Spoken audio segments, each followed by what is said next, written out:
Bienvenue sur le podcast Légitime, le podcast déculpabilisant pour toi qui t'es déjà senti trop ou pas assez. Moi c'est Clémentine, je suis coach confiance et estime de soi et je t'accompagne à reconnecter avec qui tu es, assumer ta personnalité et enfin te libérer du regard des autres. Mon objectif, que tu fasses péter tous tes verrous, que tu oses être toi et que tu ailles à fond vers la vie de tes rêves.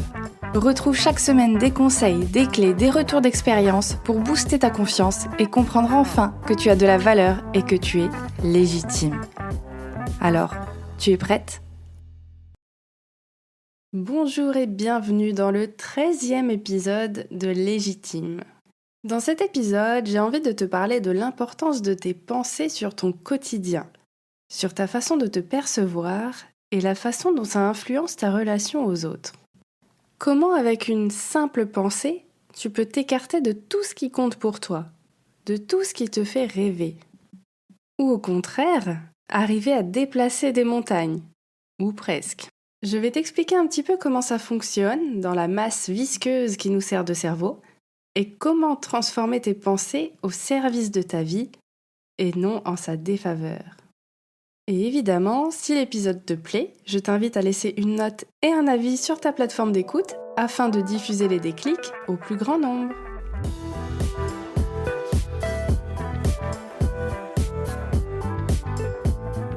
Je suis trop nulle. De toute façon, c'est jamais moi qu'on remarque en première. Non mais pourquoi j'ai dit ça en fait ? Je vais passer pour quoi maintenant ? C'est sûr, c'est bon, je suis ridicule maintenant. Va falloir sourire et garder la face.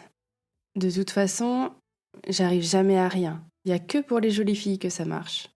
Moi, c'est jamais assez bien, faut toujours que j'en donne plus. Non mais attends, tu vas quand même pas porter ce short là, t'as vu tes cuisses ?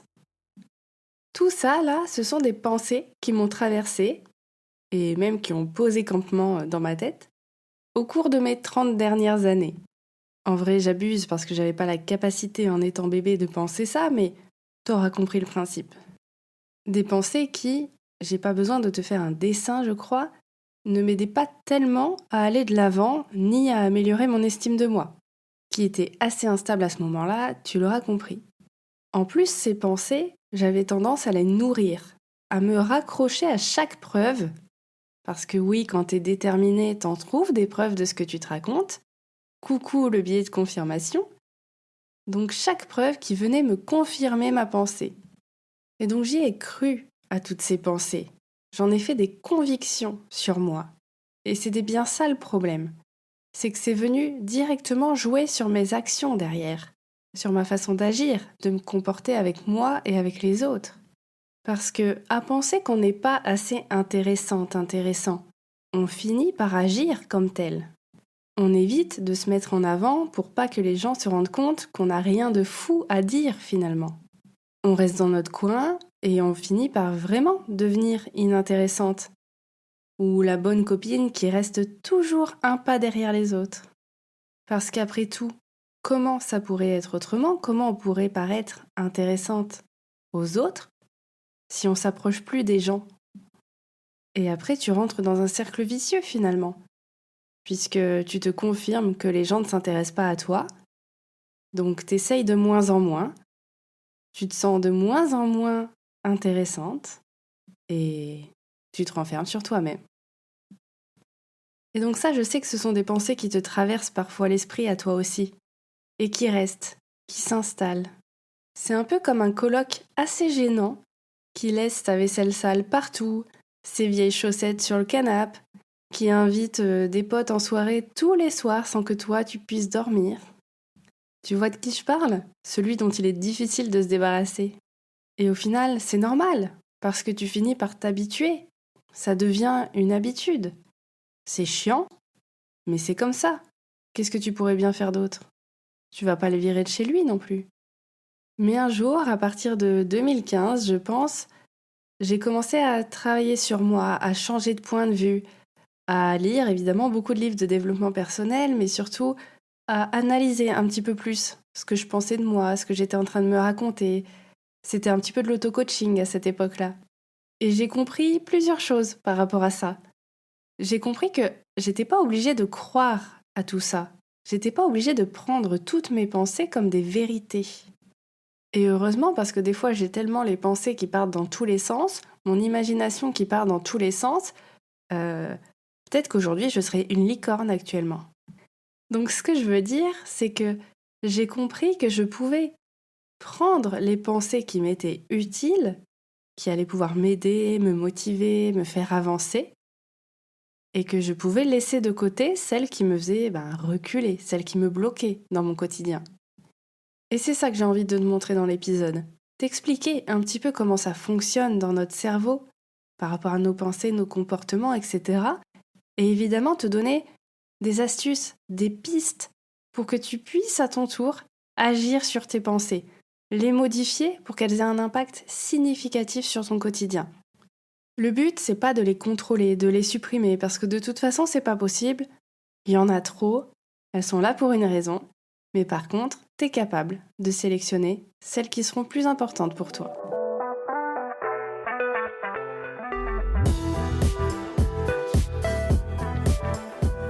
Donc pour commencer à t'expliquer un petit peu ce que c'était les pensées, etc., j'avais envie de te donner le nombre de pensées par jour qu'on pouvait avoir.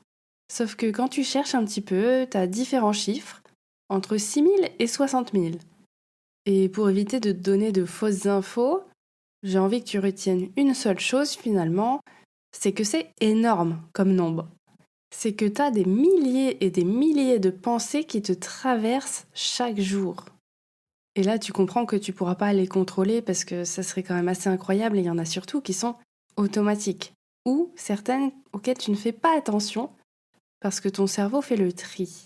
Et heureusement d'ailleurs, parce que si on était attentif à chaque pensée qui nous traverse, je pense qu'on serait épuisé. Enfin, ça serait impossible de toute façon.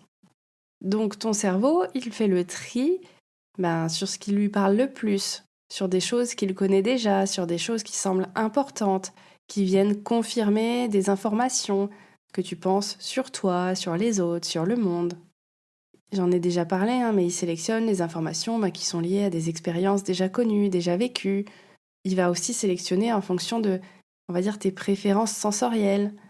C'est-à-dire si tu es plutôt visuel, auditif, kinesthésique. Donc pour préciser un petit peu, parce que c'est peut-être encore un peu flou, peut-être que tu vas plutôt te concentrer sur des choses que tu vas voir sur ton environnement. Dans une pièce, tu vas peut-être faire vachement attention à la décoration, par exemple.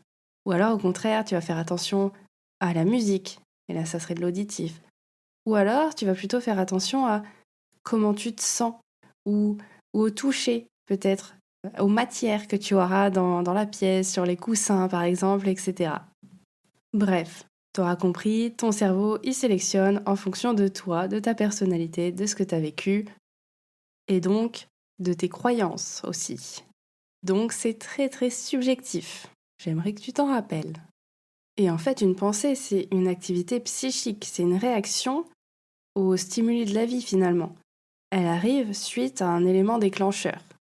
Donc évidemment, tu ne te rends pas toujours compte de ce qui déclenche la pensée, mais c'est bien une réaction à quelque chose. C'est une interprétation de la situation que tu es en train de vivre. Et si la situation ne te paraît pas très importante, pas très stimulante, tes pensées vont te traverser et ça s'arrêtera là. Mais c'est pour ça que d'une personne à une autre, tu peux avoir des pensées complètement différentes sur une soi-disant même situation. Et donc j'avais envie de te parler de ce cheminement, justement, qu'on retrouve en psychologie, en PNL, programmation neurolinguistique, qui est le suivant. Tu as donc cet élément déclencheur, une situation qui arrive et qui va déclencher une interprétation. Donc là, c'est tes pensées, c'est selon ton expérience, tes expériences de vie, ce que tu as vécu, les croyances que tu as, tes valeurs, etc., tu vas interpréter la situation. Donc déjà, petite parenthèse, ça veut bien dire qu'il n'y a pas de situation positive ou négative, c'est juste notre interprétation qui va venir teinter la situation. Donc, tu interprètes. En fonction de ton interprétation, ça va amener à une émotion particulière, agréable ou désagréable en fonction de ton interprétation, tu l'auras compris, et qui va donc mener ensuite à un comportement. Donc je répète, élément déclencheur, interprétation, émotion, comportement. Et c'est là que tu vas comprendre l'importance de tes pensées, du coup, sur ton quotidien. Je te donne un exemple concret parce que c'est toujours plus simple et moi, j'aime bien les exemples. Imaginons, tu es avec ton groupe d'amis, tu commences à parler de quelque chose qui est important pour toi, que tu as envie de partager, et là, il n'y a personne qui semble t'écouter. Ça, c'est ton élément déclencheur. Du coup, tu vas avoir une pensée qui va te traverser, qui est sûrement ben voilà, je ne suis pas intéressante, tout le monde s'en fout de ce que je raconte. Et ça, peut-être parce que tu as déjà vécu une expérience similaire ou parce qu'on t'a déjà dit quand tu étais enfant, c'est bon, arrête avec tes histoires, j'ai pas le temps de t'écouter, etc., etc. Donc c'est ça ton interprétation. Les pensées qui te viennent. Je suis pas intéressante, tout le monde s'en fiche. L'émotion qui va se dégager de ce genre de pensée, généralement, c'est pas une émotion qui va être très agréable. Ou peut-être parce que tu avais envie d'être tranquille, mais je ne pense pas. Donc ça sera peut-être de la frustration, de la colère, de la tristesse, de la déception. Peu importe, hein, là c'est toi qui sais, c'est toi qui comprends tes réactions et qui vois un petit peu comment tu peux te sentir. Mais c'est l'émotion qui va s'en dégager. Ce qui va amener derrière à un comportement en réponse à cette interprétation, à cette émotion. Probablement que là, tu vas avoir envie de te replier sur toi-même, de ne plus rien dire, puisque de toute façon, on ne t'écoute pas. Tu ne vas plus oser raconter d'histoire. Parce que c'est ça qu'il faut bien comprendre aussi, quand je parle de comportement, ça peut être aussi de ne rien faire. C'est décider que, au lieu de parler, je décide de me renfermer sur moi-même. C'est un comportement, c'est une action que tu mets en place, finalement. Et comme tu le constates, t'es parti d'un stimulus, d'un élément déclencheur, qui t'a amené à un comportement qui n'est peut-être pas le plus approprié pour toi, ou en tout cas pas le plus confortable, le plus aidant. Et c'est ça pour n'importe quelle situation, quand tu as une pensée négative sur toi, par exemple quand tu te regardes dans le miroir, élément déclencheur. Tu te dis, je suis pas assez jolie, ou je suis pas assez mince, je suis pas assez musclée, ou je suis trop musclée, j'ai des trop grosses cuisses, enfin, choisis ce que tu veux. L'émotion qui va s'en dégager va pas être agréable non plus, je pense. C'est jamais sympa pour soi de se dénigrer, de se dévaloriser, de ne pas apprécier son propre corps. Ça va être quoi ton comportement à ce moment-là? Peut-être que tu vas t'empêcher de porter un maillot de bain à la plage ou que tu vas toujours porter un t-shirt à la plage pour pas qu'on te voie. Peut-être que tu vas t'empêcher d'aller profiter de moments ensemble, en famille, entre amis, à la piscine ou quoi que ce soit parce que t'as pas envie qu'on te voie. Peut-être que tu vas te priver de vivre une relation parce que t'as peur de ce que la personne en face verra de toi. Et franchement, c'est quand même pas très fun. C'est quand même pas très agréable. Je t'apprends rien. Et puis je l'ai vécu. Je sais ce que c'est de vouloir se cacher plutôt que de se montrer parce qu'on n'arrive pas à être positif avec soi-même. Donc c'est pour ça que ça me tient à cœur dans cet épisode de te partager des astuces, des possibilités pour que tu puisses changer ton regard sur toi, changer tes pensées surtout, les émotions qui vont avec et le comportement associé. Alors je te préviens tout de suite, ça ne se fera pas en un claquement de doigts parce que on est dans une société où tout va très vite, mais malheureusement, travailler sur soi, venir corriger, modifier des pensées qui sont automatiques et qui sont bien ancrées en nous, tu penses bien que ça se fait pas en une journée, en une modification de pensée par exemple. Donc ça va demander de l'entraînement, de la pratique, je dirais, comme le sport finalement.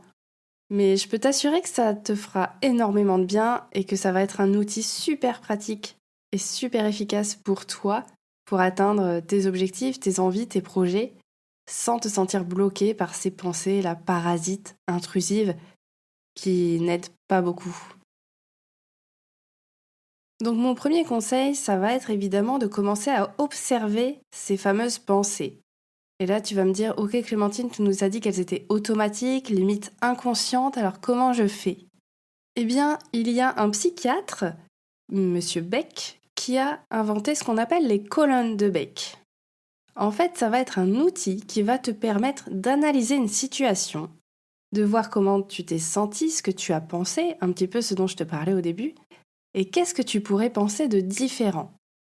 quelle pensée alternative tu pourrais avoir par rapport à une situation qui est problématique. Donc il y a 5 colonnes qui sont les suivantes. La situation, la pensée, l'émotion, la pensée alternative et encore l'émotion. Je t'explique. Imaginons, tu commences à te prendre la tête avec ton compagnon, avec ta compagne, il y a des mots qui commencent à être un petit peu plus hauts que les autres, peut-être il y a une assiette qui se casse dans l'histoire, peu importe.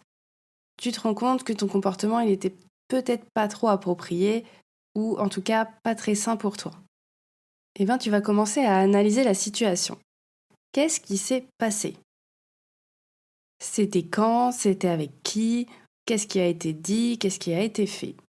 Donc imaginons, tu avais préparé une tarte pour dîner ce soir, et là, ton mec est arrivé, et il a goûté, et il t'a dit que c'était un peu trop salé. Et c'est à ce moment-là que ça a commencé à t'énerver. Donc tu vas pouvoir t'interroger sur qu'est-ce que tu as pensé à ce moment-là. Quand il t'a dit, donc cet élément déclencheur, c'est un peu trop salé, qu'est-ce que tu as pensé ? Donc peut-être que tu t'es dit, bah d'accord, bah la prochaine fois, il le fera tout seul, s'il n'est pas content, eh ben il le fera, comme ça moi je serai tranquille, j'avais autre chose à faire que de faire de la cuisine, de toute façon j'aime pas faire la cuisine, ou autre chose, hein, évidemment, mais t'auras compris. Et là tu vas pouvoir penser à ton émotion, peut-être de la colère, de la frustration, et la noter sur 10, en fonction de 0, bah elle n'était pas du tout là, et 10, elle était très très forte. On va dire que tu étais à 8. L'objectif ici, ça va être de te dire qu'est-ce que je pourrais penser de différent par rapport à cette situation. Si je demandais à machin, quelqu'un de ton entourage, qu'est-ce qu'il ou qu'est-ce qu'elle penserait de cette situation ? Si c'est quelqu'un d'autre qui m'avait dit ça, est-ce que je penserais la même chose ? Et là, peut-être que tu vas te dire non, c'est vrai que si c'était quelqu'un d'inconnu, je m'en ficherais un petit peu de cette histoire de sel.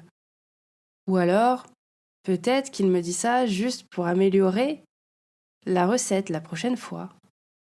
Peut-être qu'il veut pas dire ça juste pour être méchant avec moi, mais que c'est vraiment pour m'aider, en fait, ou qu'il a juste pas fait attention. Et là, tu peux laisser aller ton imagination sur toutes les pensées alternatives qui pourraient arriver. Mais c'est vraiment histoire de t'ouvrir les yeux, t'ouvrir le champ des possibles, les différentes perspectives. Et c'est pour ça que ça peut être intéressant de te dissocier un petit peu et de voir si quelqu'un de ton entourage penserait la même chose, etc. Des fois, c'est plus facile. Et ça te permet de dégager une nouvelle émotion. Ou alors, toujours la même peut-être, mais à 4 sur 10.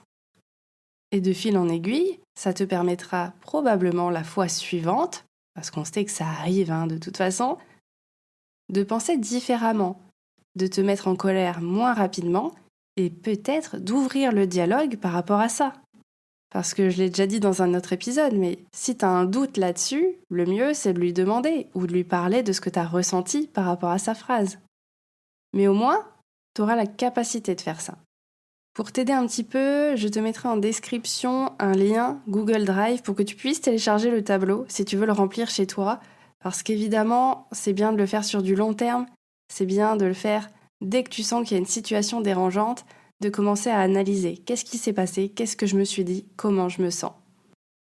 Le second conseil que je vais te donner, c'est d'aller justement chercher quelles croyances se cachent derrière tes pensées, derrière tes interprétations. Parce que si tes pensées sont aussi automatiques et inconscientes, c'est que ça vient sûrement d'une croyance que tu as acquise dans ton enfance ou alors par la répétition d'expériences un peu désagréables. Donc ça peut être intéressant de se questionner, de se dire pourquoi je pense ça, d'où ça vient, sur quoi je me base en fait. Qu'est-ce qui me prouve que je suis nulle, que je ne suis pas intéressante, factuellement? Est-ce qu'il y a des preuves logiques? Et ça, c'est quelque chose de travailler ses croyances, venir les modifier ou en tout cas les ramollir. C'est quelque chose qu'on travaille beaucoup en coaching parce qu'évidemment, il y a beaucoup de choses qui partent de ça, des soucis d'estime de soi, de confiance en soi, parce qu'on se remet en question, parce qu'on a vécu des expériences où on nous a dit voilà, qu'on n'était pas assez ou qu'on était trop, etc., etc. Mon troisième conseil, ça va être de pratiquer peut-être une activité sportive ou physique en tout cas, pour venir canaliser tes pensées, venir les apaiser, libérer ces fameuses hormones du bonheur et du plaisir qui vont te permettre de clarifier ce qui se passe un peu dans ta tête.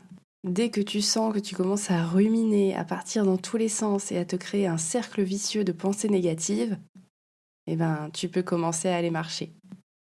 Et enfin, surtout, j'aurais envie de te dire, mon 4e conseil, c'est de passer à l'action. Parce que c'est très bien de vouloir modifier ses pensées, de trouver des pensées alternatives, de trouver des pensées qui vont être plus positives, plus aidantes pour toi. Mais il va falloir mettre en place le fameux comportement qui va avec pour bien ancrer cette nouvelle pensée, pour prouver à ton cerveau que tu es effectivement capable, que tu es intéressante, que tu sais faire des choses, etc. Donc peut-être que je le répète depuis plusieurs épisodes, mais le passage à l'action, c'est ce qui va permettre de signer cet accord en fait avec ton cerveau que oui, ok, je suis capable, je peux penser comme ça désormais. Et mon dernier conseil, 5e conseil, ça serait de finalement, quand tu as des pensées positives, aidantes, motivantes pour toi, de miser là-dessus, de les nourrir, de les chérir même, et de les laisser passer, de porter ton attention dessus. Alors je sais que c'est pas évident de toujours voir le positif en soi, mais quand elles passent, essaye de les attraper. De temps en temps au moins. Et là encore, ce sera de la pratique, de l'entraînement, et tu arriveras de plus en plus à les voir. Pour terminer cet épisode, j'avais envie de te donner cet exemple qui me concerne, parce que justement, en changeant de perspective, en changeant de pensée sur la situation, ça a débloqué pas mal de choses chez moi. C'était tout simplement que j'osais pas aller courir en short, parce que j'avais peur qu'on voie justement mes complexes, ma cellulite, ou que j'avais des grosses cuisses, etc. Sauf que, honnêtement, l'été, quand il commence à faire très très chaud, je te défie d'aller courir en legging et de trouver ça agréable. C'était vraiment insupportable, j'avais beaucoup trop chaud, ma séance elle était infecte du coup, parce que quand t'as trop chaud, ton rythme cardiaque il augmente encore plus vite, donc finalement tu t'essouffles encore plus vite, t'es en souffrance tout le long de ta sortie. Mais le truc c'est que j'avais envie de progresser en course à pied, donc je pouvais pas attendre l'hiver pour recommencer à courir. Surtout que l'hiver c'est encore compliqué avec le froid. Donc un jour, je suis passée à l'action. Je me suis un peu botté les fesses et j'ai dit « Ok, tu mets un short, ça sera beaucoup plus confortable. » Et effectivement, c'était beaucoup plus confortable. J'ai été beaucoup plus à l'aise dans ma sortie. Personne ne m'a rien dit, personne ne m'a regardé, je pense. Et ça s'est très très bien passé. Et ce qui m'a encore plus aidée, c'est de me dire que ok, j'ai des bons cuisseaux, c'est comme ça, c'est ok. Ça montre que je fais du sport et puis c'est ma morphologie aussi. Mais ces cuisses-là, ces jambes, elles me permettent de courir des marathons. Elles me permettent de courir 42 km. Et elles sont là, elles sont présentes. Elles ne me lâchent pas. Et ça fait quand même du bien de savoir que ton corps, il est capable de faire autant de choses. De se dépasser comme ça, et peu importe la cellulite. Donc ce changement de pensée, ce changement de façon de voir les choses et la situation, ça a tout changé pour moi, pour ma pratique et même pour mon acceptation de moi au quotidien. Je te laisse donc sur ça, j'espère que l'épisode t'aura plu. Je t'invite à le partager si tu connais des personnes qui partent un petit peu trop dans leurs pensées et qui sont un peu trop négatives. Et je te souhaite une très bonne journée, soirée, nuit, et je te dis à la semaine prochaine pour le prochain épisode.